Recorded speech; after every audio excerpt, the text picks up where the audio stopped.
Sobrang init na Dabrakat, nagpahinga ako and nakita ko 'tong sa lilim ng bayabas and naalala ko nung kabataan ako, yung mga batang 90s, 80s siguro nakaka-relate yung mga ganitong story time kasi nung mga kabataan kami kapag naglalaro kami, ang pera namin is ganito, yung bahay-bahayan, bibili ka sa may kantina or sa bibili ka na hingi ka ng pera sa nanay mo, nanay na yan, tatay-tatayan, ganito yung bibigay sa iyo pera ng dahon ng bayabas. O, di ba?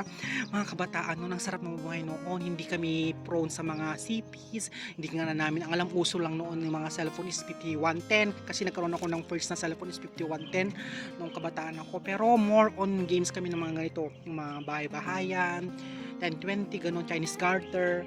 And di ba ganito yung pera natin noon, yung mga batang 90s, and naka-experience yung mga bahay-bahay na bibili ka ng mga pagkain, ganito yung pera mo.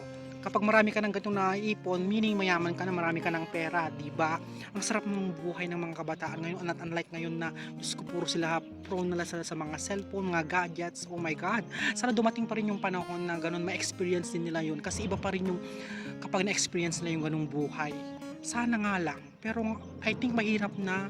And marami pa naman siguro yung mga nasa liblib na lugar, mga ganito pa lang ginagawa nila. At unlike sa mga cities na, pero sana dumating yung araw na babalik ng ganito kasi sobrang saya, promise.